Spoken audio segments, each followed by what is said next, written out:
Just during the interval,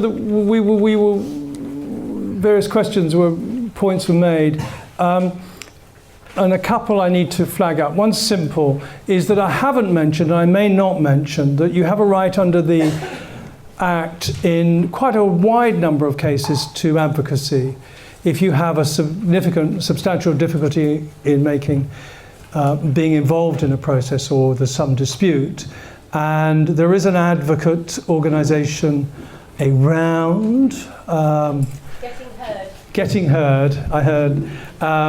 And so that is, I mean, the research that I'm doing on problem solving, there's one thing that, I've talked about credentialism and snippets of law and working out what the dispute is and having different ways of resolving it.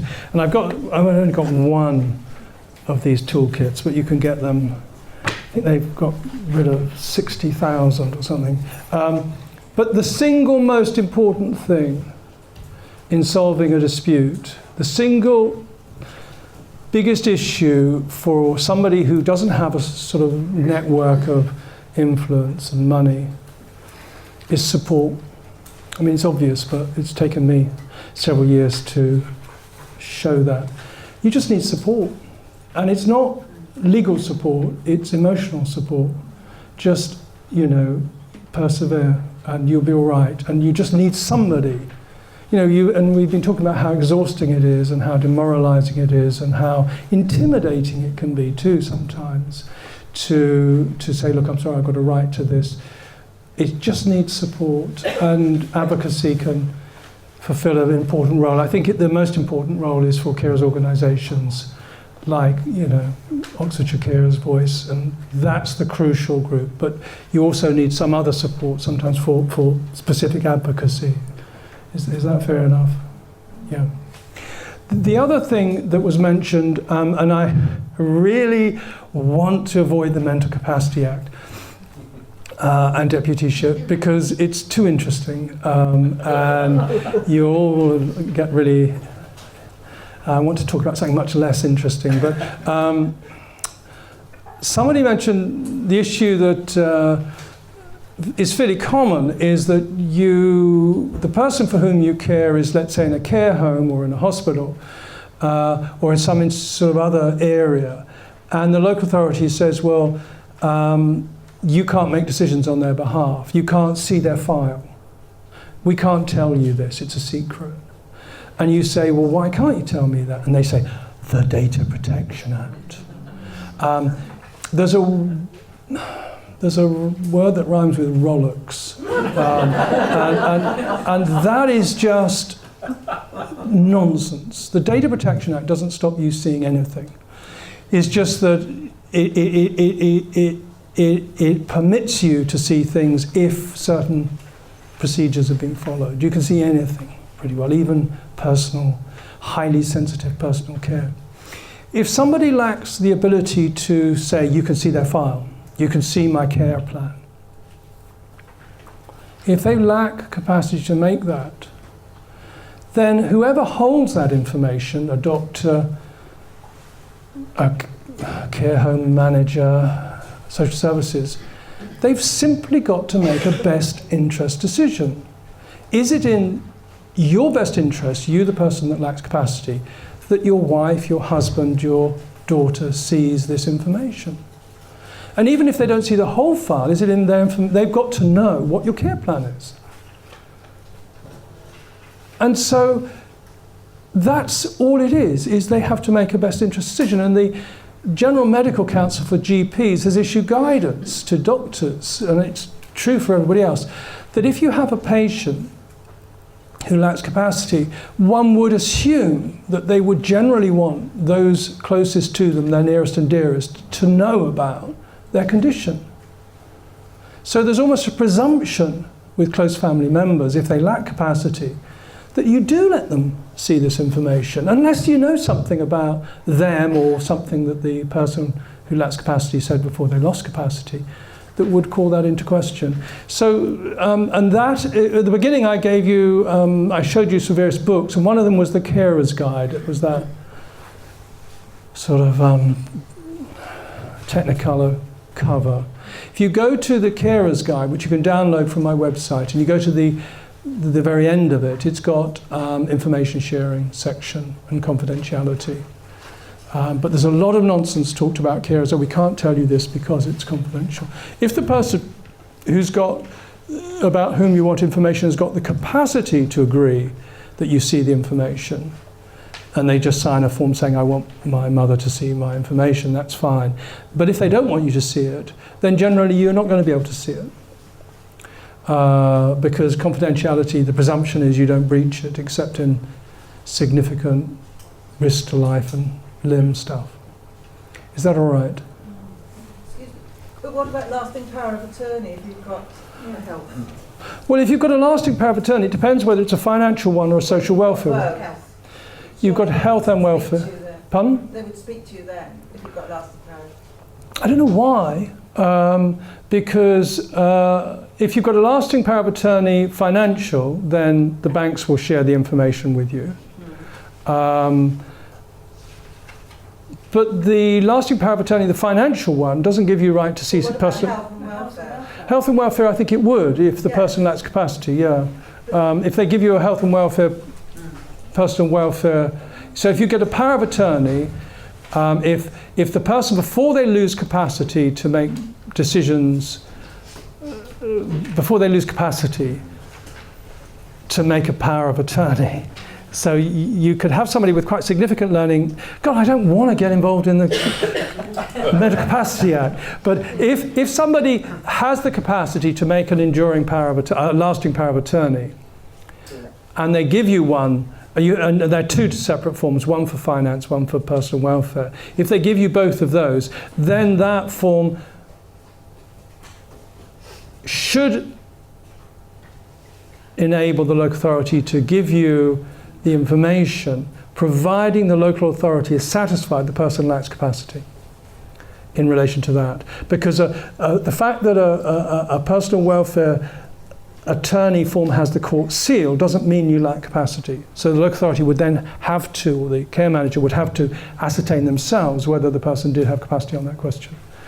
And I've really, oh dear.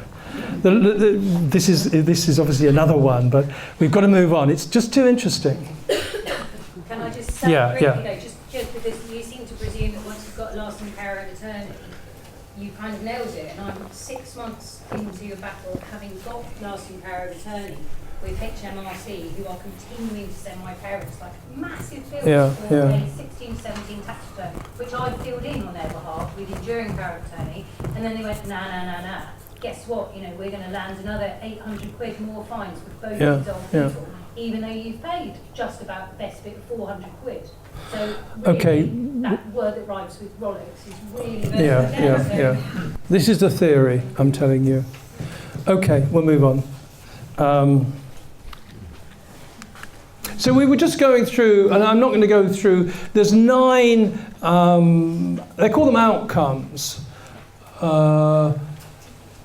But these are basically 9 things you can't do. You can't dress yourself, you can't feed yourself, you can't do these things. If there's 2 of those outcomes, then you're going to be eligible. I should say, I do a newsletter. A lot of you have got, I put a load of newsletters at the back. You can email, if you go to my website, you can get you can email and you can be added to the newsletter list. And there's a new one coming out fairly soon. And on that, I've got a sort of rant about outcomes. Outcomes have become, there's a lot of academic literature on outcome theology. It's become, outcomes is just one of those awful words, like co-production and robust, and, that are just used, that have sound and fury and signify nothing. So outcomes, the Act talks about not being able to do certain things, so it calls them outcomes, but be suspicious when people talk about outcomes. They've got a lot of meaning, like co-production's got a lot of meaning, but it's just being misused. Maintaining a habitable home environment. That means keeping your house clean. And the code of practice, then the statutory guidance says whether the condition of your home is, sorry, I'm supposed to be standing here, sorry. Whether the condition of the adult's home is sufficiently clean and maintained to be safe. A habitable home is safe and has essential amenities. Housework. Well, many local authorities have said for a long time, we don't do housework anymore. Well, I mean, this is saying you need a house that is safe. And a house that is cluttered is a tripping hazard, and tripping is one of the major problems older people and others face. This is an ombudsman's case of somebody with multiple sclerosis. He had other conditions. He had mobility difficulties, and he was a wheelchair user. And the assessment undertaken by the social worker says he needs domestic assistance. And the local authority was unusually honest and said, well, we don't do that anymore. Because he could afford a cleaner. And the Act was about what people can do for themselves. And that's that Rollock's word again. There's nothing in the Act that says it's about doing things for yourself. He's got an eligible need. He needs assistance. And they said, well, you should pay for it. This is quite a technical point. It doesn't really matter if he was a millionaire or a pauper. Under the old law, if you had more than £23,250, you were ineligible. You were what's called a self-funder. Under the new law, you remain eligible, providing you're not in a care home. And so you can say to the local authority, yes, I know I'm a millionaire, but I want you to sort it out. Thank you very much. And I'm happy to pay you. But I want you to sort it out. You can't say, oh, you've got money, it's your problem. You can say, you have the right to say, I want you to arrange the cleaner, and I will pay you for that cost. So it doesn't matter whether he's rich or poor. He's been assessed as needing domestic assistance, and it's got to be provided. And the Ombudsman said that. She said, he's got an eligible need, he's entitled to receive such a service. The Care Act says local authorities must always establish whether the individual wants to have their needs met. If the individual wishes to arrange their own care, they can do so.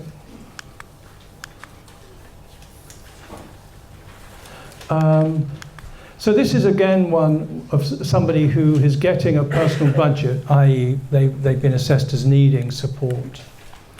And she needed help, and nothing had changed. And she was getting support, and on review they just reduced her care package by 7 hours, just sort of on whim, on caprice. And they said, well, we're reducing it because she doesn't need to eat anymore, and she doesn't need a clean home. And they said the reason for that is that's what your DLA is for, your disability living allowance, your PIP. On my web I do I call them posts, but they're rants, really. And it was, this is what your DLA is for. The number of things that social services tell me, my clients are, your DLA, your DLA, we don't do that because your DLA is for this, your DLA is for that. Well, pardon me, but DLA, you can't get DLA for housework. DLA has to be constant bodily functions care. So whatever your DLA is for, it's nothing to do with housework. But anyway, the fact you're getting a benefit is irrelevant to what you need. The local authority has to assess your need, decide what your need is, and then provide it. And it can then charge you. And when it decides what's going to charge you, it can look at your DLA, except it can't look at your mobility component. So you can't say you don't need this because you're getting money, because of course you do need it, whether you're a millionaire or not. You need to eat, you need to go, you need to have somebody clean your home if you can't do it. The fact that you've got an income doesn't mean you don't need it, but it could mean that you might have to contribute towards the cost of getting it. Do you see it? It's a sort of simple, you all Oxford philosophy, PPE people will understand that.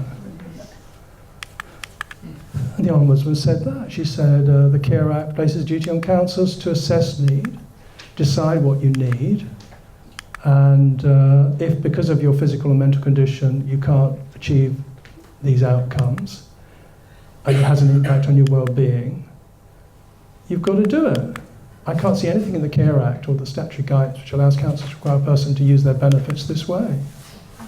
Simple. What's my income got to do with my need? But it's so common. I mean, many local authorities, I'm not going to go into it now, but they'll say, oh, well, you can't get transport to the day centre because you've got mobility allowance. Well, that's just complete nonsense. Or you can't, anyway, so I won't go there. So the assessment duty of carers. We're now moving on to carers. We finished adults. It's incredibly important to know what adults are eligible for, because most carers' needs are met if the person for whom they care gets a decent care package. Then the carer can have an ordinary life. But carers also now have a right to an assessment of their own situation.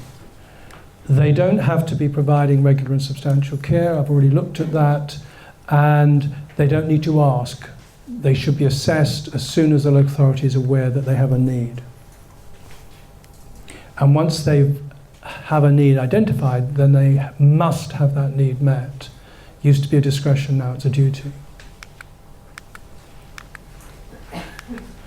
Just on hospital discharge, I don't know what percentage it is, but it's about 75% of older people come to the notice of local authorities because of a hospitalisation. And of course, once you go into hospital, all efforts are made to get you out again, and also treat you if that's necessary. And what the Ombudsman said is that, once you come to the notice of a local authority or the NHS, because they've got a duty to notify a local authority, they must assess you. And that means they must assess you before the discharge occurs. That's the person, not the carer. That's the carer. Oh, No, I mean, it's in your dreams, that one. But that's what is being said. I mean, if you have what's called discharge to assess, then that normally assumes that you're discharged, but with 24/7 support provided by the NHS. And then perhaps you might be able to assess the carer. But what the Ombudsman is saying is that you shouldn't discharge somebody from hospital without having done a carer's assessment. And of course that's right, because the problem is that as soon as you go into hospital, as soon as they know, this is being very generalist, but it's not they. In many situations, once a hospital is aware that you have a carer, that accelerates the discharge, rather than people just pausing and saying, can this person cope? Isn't this an opportunity where we have to just give them the power to say, no, they can't cope? I've been involved in many cases where I've been writing letters for elderly spouses saying, my husband cannot come home. And they would never say that, but they cannot cope. And you're having to say to the hospital, I'm sorry, which bit don't you understand? They are not coming home. This carer cannot cope anymore. There should have been a carer's assessment before that discharge decision was reached.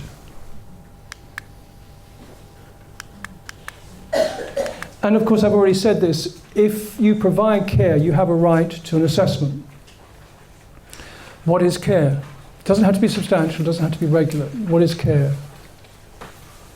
Well, the Act is quite clear that it doesn't have to be physical or practical, it could be emotional. And I've already said that I think emotional caring is some of the most difficult to do. Being anxious and stressed. You may not be providing practical care, but you may be anxious and stressed, waiting for, actively seeking electoral advice, Chris. My father died about 4 years ago, I suppose. And he'd been in he had very serious mental health problems and dementia, and was in a very high-end nursing home. And I used to visit him. He had no idea who I was, or so far as I could see, he had no recognition of who I was. But I cared. So is that care? Is that care that would authorise me to have a carer's assessment? Because assessments, it's regardless of income. And I'm a solicitor, so the duty to assess is millionaires or paupers. So I visited him because I cared, but he had no idea who I was, so far as I know. So what? Well, why would I want an assessment? Why would somebody visiting somebody in a care home want an assessment? And anyway, is my care significant? Because the Act says the regulations say it's got to be significant. Well, I think it is important that people visit their relatives in care homes, because most of us don't have a great deal of faith in the Care Quality Commission, and awful things happen in care homes to confused elderly people who are not kept an eye on. And often when I visited, he'd have quite serious bruises, and I'd like to know where those were caused. What was that all about? And sometimes I'd see staff who didn't seem to be behaving particularly appropriately. So it's incredibly important for people to visit, and I think that is necessary care. The Act talks about necessary care. I think it is necessary care. It's care. I cared. And there's quite a lot of evidence that people, even though they cognitively don't recognise people, emotionally their sort of more primitive brain does emotionally. So what's the point of the story? Well, why would I want to be assessed? What do I want? Well, I live in Hereford, and he was in a care home in Worthing, and that's about 180 miles. So, it's a 360-mile round trip. So what about paying my travel costs? Now that's nothing to me, obviously, but to an awful lot of people, as we create fewer local centres, people have to travel very long distances to these centres and hospitals. And for a lot of people, that cost is crippling. There's an awful lot of people who, £10 is a huge sum of money. We need to remind people about that. So could they say, look, I'm having to visit this person, can you, the local authority, pay me my travel costs? Is travel a carer's service? Because once an unidentified need, it must be met. And of course the answer is yes. The government's confirmed in a High Court case that carers' travel is a service under the Care Act. So I could ask for my money. And the local authority would say, well, you've got plenty yourself.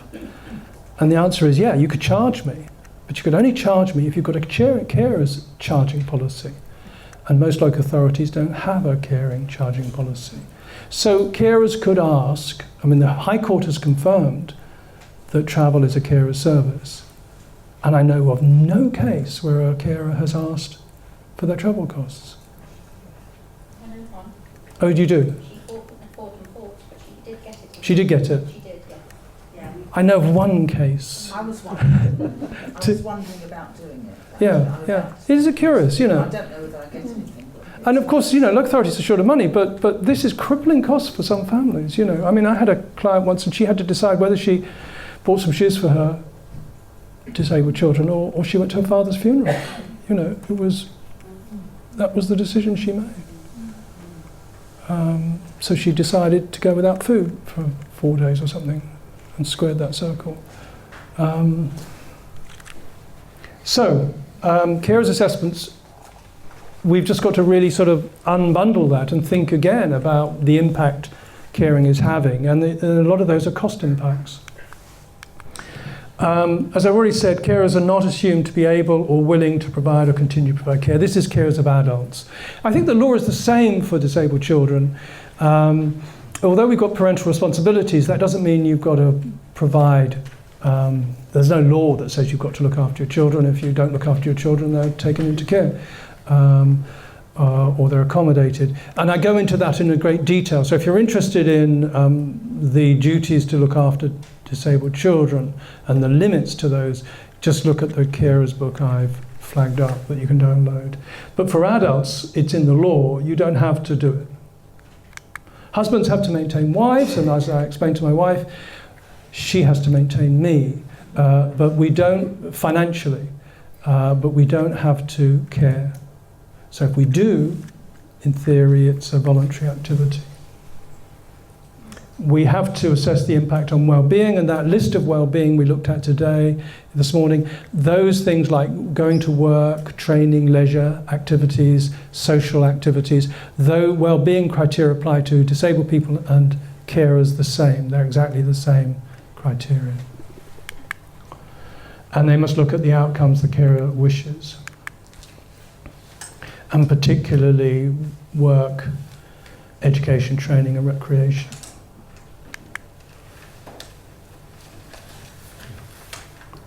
And you can't just say, we assume that carers will give you 8 hours a week or something.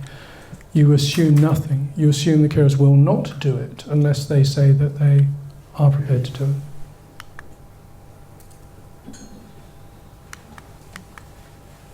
You can combine the assessment of a disabled person and a carer if they both agree, but if either of them disagree, then there must be separate assessments. And you must involve any person the carer asks the authority to involve. So that's not a right to a statutory paid advocate, but you can always ask for support, and you must always really even ask for support because, as I say, the research shows that's the single most important thing. So the carers criteria are very similar to the adult criteria. So we'll do this much more quickly, but we'll play the game again. The adult criteria were 3 hurdles you had to jump. First, you've got to have a need that arises from a physical or mental impairment. Secondly, because of that, you can't achieve 2 outcomes, and because of that, it has a significant impact on your well-being. Well, for carers, it's the same, except instead of it having to arise out of a physical or mental impairment, your needs got to rise out of providing care for an adult, disabled adult, elderly ill. They use the word necessary care, but I don't think necessary adds very much. As I've said, I think my care in visiting my father was necessary. I think necessary is there for situations where you have an overprotective carer. Let's say somebody they're caring for has mild dementia and they're visiting 8 times a day. You might say, well, that's strictly not necessary. But there's been no local authorities have sought to exploit that word. As a result of being of your caring, it's got to have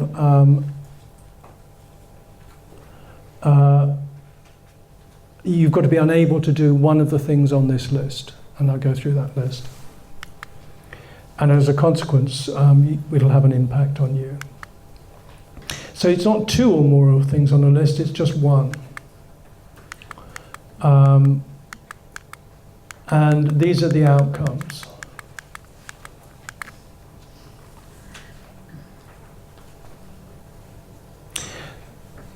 So if I can't do one of those things and it has a significant impact on me, I'm eligible. And the first one is your physical or mental health is at risk of deteriorating. Well, that's 100% of carers.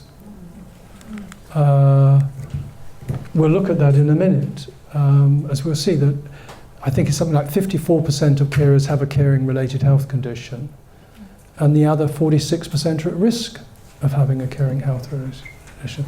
So you've already ticked a box already, and that means you're eligible. Yeah, 56% of carers have a caring-related health condition, normally stress, anxiety, depression, but it can be sort of lifting injuries. 43% have sought medical treatment, have actually been to their GP. 84% think it has a negative impact. It's pretty bad for you, caring. In today's climate, where you don't get the support you need.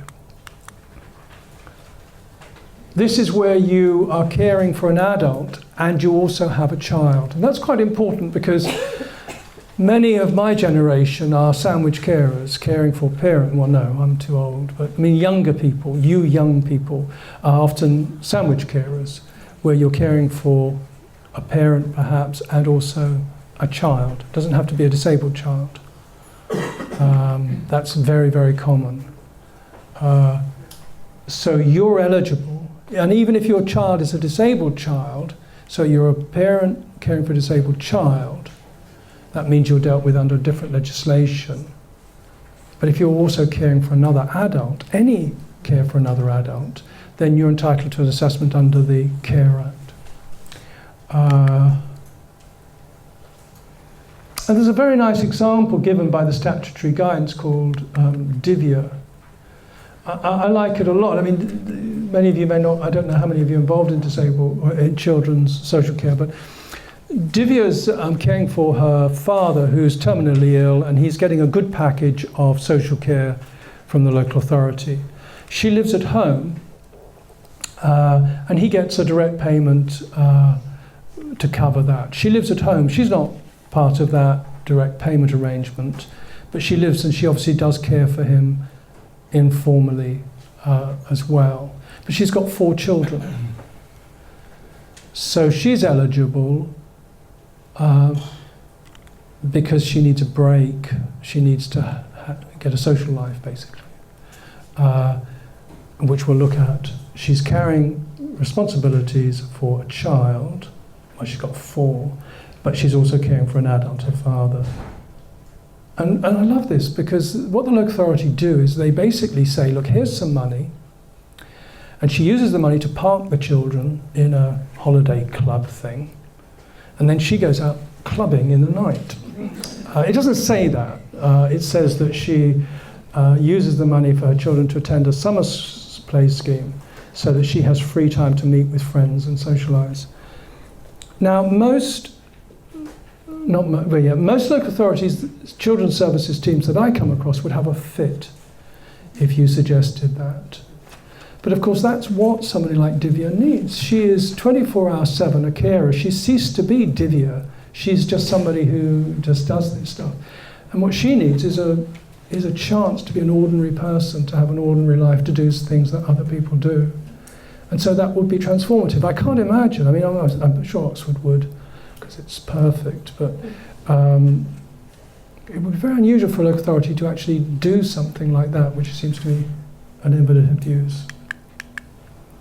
That's another add-on. I'm not going to go through these, but carers caring for people do have trouble doing their own housework, paying their bills. Many carers go without heating, get into debt. So it's helping them, giving them sort of advice and support in relation to utility bills. Nutrition, many carers do without food. Many, almost half, find it difficult to maintain a balanced diet. Personal relationships is another one I think many carers can tick. They're going to tick the outcome that it's impacting on their health and well-being, their physical and mental health. But many of them are very isolated. Caring is very isolating. And of course, a huge number are going to tick the box about them not being able to work. Over half of all carers have to give up work. 2.3 million people. There's 6.5 million carers. There's about 2.5 million in work. I think carers make a mistake by saying we save the country £196 billion a year. I think they do. But just imagine if the 2.6 million, how many? Something like 2.5 million carers are in work. Just imagine what would happen if they stopped working. I mean, the economy would collapse. You know, we've got to put money in to keep carers in work. And the government get that. The Treasury understand that it's important to keep carers in work because the British economy wouldn't cope without that. Unfortunately, it's the local authority that has to spend the money to keep the carers in work, and the central government is the one that gains through taxation and national insurance. And accessing the local community, engaging in recreational activities.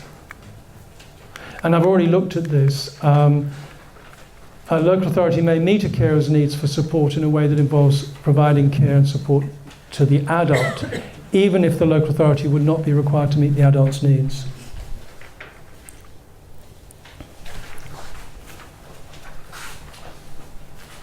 And then there's this quite interesting addition to this. This is in the Act, section 20, subsection 8, where a local authority is required to meet all of a carer's needs for support, but it's not proved feasible to do so by providing care and support to the adult. It must, so far as is feasible, identify another way of doing that. So we've got the scenario that I can provide care, I need support to provide care for my wife, even though she's not eligible. What I need is a break, so I want somebody to sit with her whilst I go back to college, and she refuses. So you get this classic conflict between the carer and the disabled person. Now in the old days, the local authority would just say, I'm sorry, they say no, and they'd close the file, because local authorities have got to close files as quickly as possible. Otherwise we'd realise that social workers have completely unmanageable caseloads.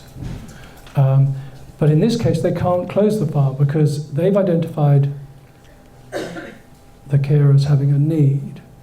The disabled person's refusing to accept services to meet that need, so the local authority's got to find a way, a workaround. And of course that would be possible, but it would take time. The social worker would have to involve conflict resolution and all those techniques that they're trained in, but of course they don't have that time. But what you can say is you can't close the file.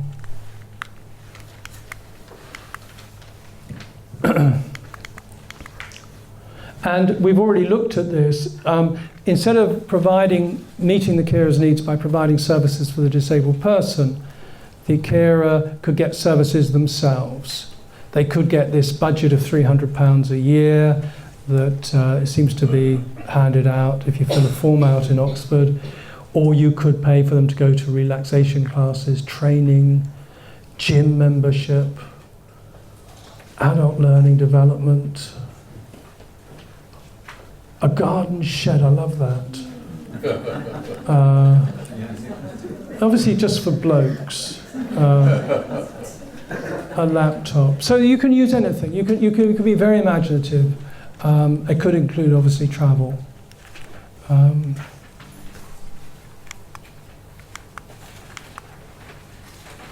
You're very quiet. Is there any...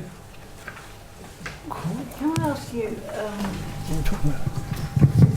Thank you. We all know that local authorities don't have much money these days. Where's it all coming from, all these claims that we're making? Well... yeah, I've got to try and stay off politics. Please don't. The government says that there's no money for this, but there is for an aircraft carrier or two. The government at the moment is saying there's this huge problem about older people. These social care for older people is such a difficult problem that they've not been able to produce this green paper. They keep kicking it back. The cost of caring for older people is just the most difficult issue because these people just don't do the decent thing anymore. They die having paid all their life into insurance, and they then used to in the old days die, but they don't. Do you know what percentage of the UK budget, the Chancellor of Exchequer's budget, is spent on the social care of older people? 40%.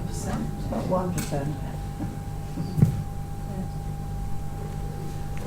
Welfare and social is about 40%. The percentage on social care is 0.7%. They're going to review in the autumn, aren't they? So They were going to do it last autumn. It's been kicked back and back and back. And one of the questions, we're trying to avoid this question, but you can make social care free tomorrow, and it wouldn't cost. We wouldn't have to put up taxes. We know that because Scotland made social care free 20 years ago. It's not put up taxes. Social care is a tiny part of the budget. Total social care is, the total NHS budget is over £120 billion pounds. Social care is 16. Social care is tiny, tiny cost. The first question is, this isn't really very expensive. You know, if you found £8 billion for the NHS, they would just throw it back in your face with contempt, because it's just derisory, because that was found for them. And that's right, because the NHS does need a lot of money. £8 billion would be half the total expenditure on social care by the state. So it doesn't take a lot of money. But the other question, the other point that really that has to be made is we live in a country with the rule of law. And the law says you have these rights. If the government doesn't want to fund this, it must change the law. It can't ride two horses, can't say, we're giving you these fantastic rights. One of the judges in one of the key cases said that Parliament having willed the end, the government must provide the means. You can't pass laws that give people rights and then say, well, you can't enjoy those rights. Can you say something about where the £23,500 threshold folds into these rights and obligations? Yeah, hopefully I will, but I'll do that now. In order to be eligible for social care support, you've got to do four things. So these are on 2 notes. First of all, you can't be an asylum seeker. Asylum seekers, there are different rules for. I mean, I'm just parking them. Secondly, you've got, so for the vast majority of us, you've got to be assessed as having an eligible need, which we've looked at. Secondly, you've got to be ordinary resident in the area of the authority that you're making this claim on. So here we would say most people are based in Oxford, therefore it would be Oxford County Council would have to do that. And thirdly, you've got to have under £23,250 savings, or if you've got over £23,250, you've got to ask the local authority to meet your need. If you, providing you're not in a residential care home. If you're in a residential care home and you've got more than £23,250 savings, you can't require the local authority to fund that. They can give you a thing called a deferred payment scheme, but I'm not going there. So people living in the community have a right to have their needs met, providing, and we ignore people subject to immigration controls, they have a right to have their needs met if they have been assessed as having an eligible need, or if they're an adult to eligible needs. They're based in the county council area that they're making the claim on, and they either have below £23,250, or if they're not in a care home, they ask the local authority to provide it, then the local authority must provide it. But the local authority could then charge them 100% of the cost that the local authority bears. Is that all right? So to crystallise, you need 3 things, but the 23,000 is less important now, except for care homes. If you have over the 23,250, can the local authority insist that you have the assessment done by an agency as opposed to by the local authority? Because that's what's happened in Oxfordshire.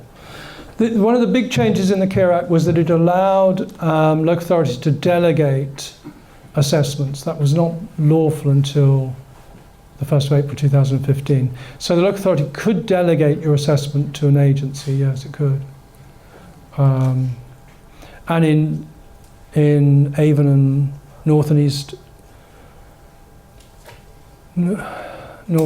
Somerset, Avon, North and East and Somerset, they've delegated the whole lot to Virgin.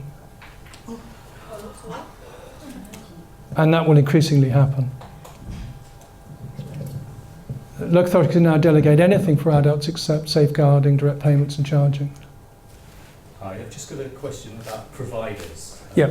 in the care industry. So we hear about care homes closing, about the care industry losing staff pre and post Brexit, with people going back to parts of Europe and what have you. Care companies themselves are finding it very difficult to stay afloat. So as a part of the overall equation, do you foresee that being a major problem in the next few months in terms of actually providing what the services that are supposed to be provided under all of this legislation? Yeah, it's a bit like, I always think carers and global warming are very similar, actually. They're both things that neoliberalism can't solve, has caused. Runaway markets, just doing what they like.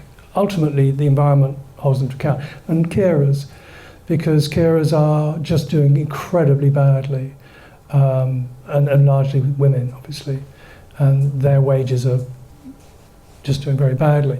The thing about global warming is that it's not something that's going to happen, it's already happening, as we know. And the thing about the crisis that you envisage, well, we're already in it, aren't we? We're I mean, for the last 5 years, I've been saying it's going to get better, everything's great. And I admitted to Larry today that I'm just going to stop that discourse now, because we are well into completely uncontrolled collapse of social care. And it's having its impact not on just providers, but on social workers. They're leaving in droves, really. It's just a terrible, these stressful jobs. It is amazing how far you can carry on even though you're in crisis. What's your view? Sorry. My view is something has to be done about it. Yeah. If there aren't enough care home places, enough beds in care homes, and enough people willing to do the fantastic job that carers do, then we've got a major problem, and it's going to put even more pressure on families and loved ones. Yeah. So I'm writing, on my posts, I'm writing about the social care reform intermittently. It's called Avoiding the Obvious, on the basis that this government all governments will do everything, they will try everything, they let everything fail until they do the obvious thing that will work. One of the big problems, obviously, some care providers are making a lot of money. A lot of care providers are making huge profits because they're just dealing with self-funders, and they're charging them twice as much. They're sovereign wealth funds, and they're making huge money. The care providers are doing badly are the people that are providing for social services, those care homes. And increasingly, those care homes are not doing it for that. They're only going to do for the private funder, who are paying almost twice the rate local authority will pay. When the big reforms happened in 1990, which was the big change, where we privatised social care. So in 1990, we had a thing called the Community Care Act, which wasn't designed to create community care. It was designed to privatise social care. And in 1990, when the Act got royal assent, 6% of social care was provided by the private sector. You had local authority care homes, you had local authority in-house services, you had local authority day centres, all on good terms and conditions. Today, 96% of social care is provided by the private sector, all on zero-hour contracts. They're the lowest paid group of people in any sector. The local authorities have made savings by slashing the terms. So we see Mencap case, where the cost of giving an overnight carer what they're entitled to would have bankrupted Mencap. So the Court of Appeal said you don't pay people overnight anymore. The big change is that when Margaret Thatcher brought in,